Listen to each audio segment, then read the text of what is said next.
നമ്മുടെ വീടുകളിലുള്ള പഴയ ഉപയോഗിക്കാതെ മാറ്റി വെച്ചിരിക്കുന്ന കുക്കറുകൾ ഇനി ആരും കളയരുത്. ഇതുകൊണ്ട് നമുക്ക് അടുക്കള ജോലി എളുപ്പമാക്കാനുള്ള ഒരുപാട് ഉപയോഗങ്ങളുണ്ട്. വീഡിയോ ഫുള്ളായും ഒന്ന് കണ്ടു നോക്കുക. ഇത് തീർച്ചയായും നിങ്ങൾക്ക് ഉപകാരമാവും. നമ്മൾ ചപ്പാത്തി മാവ് കുഴച്ച ശേഷം ബാലൻസ് വരുന്നത് ഫ്രിഡ്ജിൽ സൂക്ഷിച്ചു വെച്ച് ഉപയോഗിക്കാനായി എടുക്കുമ്പോൾ അതിൻ്റെ തണുപ്പ് മാറ്റാനായി കുറേ സമയം പുറത്ത് വെക്കേണ്ടി വരും. ഇങ്ങനെയൊന്ന് ചെയ്താൽ 5 മിനിറ്റ് കൊണ്ട് തന്നെ ഈ മാവിൻ്റെ തണുപ്പ് മാറ്റി നമുക്ക് അടിപൊളി ചപ്പാത്തി ഉണ്ടാക്കാൻ പറ്റും. കുക്കറിലേക്ക് നല്ല ചൂടുള്ള വെള്ളം കുറച്ച് ഒഴിച്ചു കൊടുത്ത ശേഷം അതിലേക്ക് ഒരു സ്റ്റാൻഡോ അല്ലെങ്കിൽ ഇതുപോലൊരു ബൗള് കമിഴ്ത്തിയോ വെച്ച് കൊടുക്കുക. അതിന് മുകളിലായി ഈ ചപ്പാത്തി മാവ് അടച്ചു വെച്ച് കൊടുത്ത ശേഷം കുക്കറിൻ്റെ അടപ്പടച്ചു കൊടുക്കുക. 5 മിനിറ്റ് കൊണ്ട് തന്നെ മാവ് നല്ല സോഫ്റ്റായി കിട്ടും. ഈ മാവ് വെച്ച് നമുക്ക് നല്ല അടിപൊളി ചപ്പാത്തി തന്നെ ഉണ്ടാക്കിയെടുക്കാൻ പറ്റും. ഇനിയും ചപ്പാത്തി മാവ് കുഴച്ചെടുക്കാൻ എന്തെങ്കിലും ബുദ്ധിമുട്ടുള്ളവർക്കും ഇങ്ങനെ മാവ് വെച്ച് കൊടുത്താൽ നല്ല സോഫ്റ്റ് ആക്കി എടുക്കാൻ പറ്റും. അപ്പോൾ നിങ്ങളും ഇതുപോലൊന്ന് ചെയ്തു നോക്കുക. നല്ല ഉപകാരമാവും. അടുത്തത് നമുക്ക് പഴുപ്പിക്കാനുള്ള പഴമൊക്കെ പെട്ടെന്ന് തന്നെ പഴുത്ത് കിട്ടാനായി ഇങ്ങനെയൊന്ന് ചെയ്തു നോക്കൂ. നമുക്ക് പഴുപ്പിക്കാനുള്ള ഏത് ഫ്രൂട്ട്സ് ആയാലും ഒരു ന്യൂസ് പേപ്പറിൽ നല്ലതുപോലെ പൊതിഞ്ഞെടുത്ത് കുക്കറിനുള്ളിലേക്ക് വെച്ച് കൊടുക്കുക. അതിനുശേഷം ഒരു ചെറിയ സ്റ്റീൽ ഗ്ലാസ്സിലോ പാത്രത്തിലോ ഒരു ചെറിയ പേപ്പർ കത്തിച്ച് വെച്ച ശേഷം കുക്കർ അടച്ചു കൊടുക്കുക.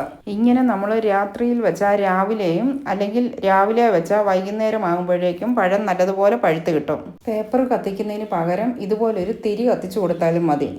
ഏത് ഫ്രൂട്ട്സും നമുക്ക് ഇതുപോലെ തന്നെ പഴുപ്പിച്ചെടുക്കാൻ പറ്റും. പേപ്പർ കത്തിക്കുന്ന പുക കൊണ്ട് ഫ്രൂട്ട്സ് നല്ലതുപോലെ തന്നെ പഴുത്ത് കിട്ടും.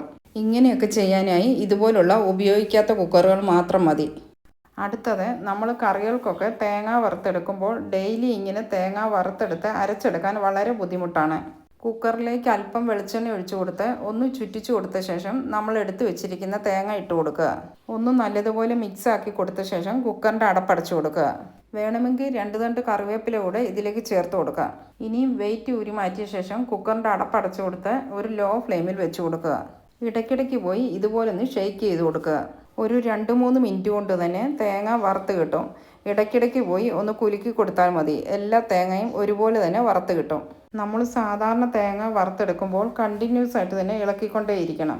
ഇങ്ങനെ കുക്കറിൽ വെച്ച് കൊടുത്താൽ ആ സമയം കൊണ്ട് നമുക്ക് മറ്റു ജോലികളൊക്കെ ചെയ്യാൻ പറ്റും. കുക്കറിന് നല്ല അടികട്ടി ഉള്ളത് കൊണ്ട് തന്നെ അടിക്ക് പിടിക്കാതെ നല്ല ചൂടോട് തന്നെ മൂത്ത് നല്ലതുപോലെ കിട്ടും. അപ്പോൾ ഇതും ഒന്ന് ചെയ്ത് നോക്കൂ, ഉപകാരമാകും. അടുത്തത് നല്ല തണുപ്പുള്ള ദിവസങ്ങളിലൊക്കെ നമ്മൾ അപ്പത്തിനുള്ള മാവൊക്കെ അരച്ച് വെക്കുമ്പോൾ പലപ്പോഴും അത് പുളിച്ച് പൊങ്ങി വരാറില്ല. ഇതുപോലെ തന്നെ കുക്കറിൽ കുറച്ച് ചൂടുവെള്ളം ഒഴിച്ചു കൊടുത്ത് ഒരു സ്റ്റാൻഡ് വെച്ച് കൊടുത്ത് അതിന് മുകളിലായി ഈ മാവ് അടച്ചു വെച്ച് കൊടുക്കുക. രാത്രിയിൽ ഇങ്ങനെ വെച്ച് കൊടുത്താൽ രാവിലെ നമുക്ക് നല്ല സോഫ്റ്റ് ദോശ തന്നെ ഉണ്ടാക്കിയെടുക്കാൻ പറ്റും. ഇനിയും ചൂടുള്ള സമയത്തായാലും 1-2 മണിക്കൂറിനുള്ളിൽ മാവ് പെട്ടെന്ന് പുളിച്ച് കിട്ടാനായി ഈ ടിപ്പൊന്ന് ചെയ്ത് നോക്കാം.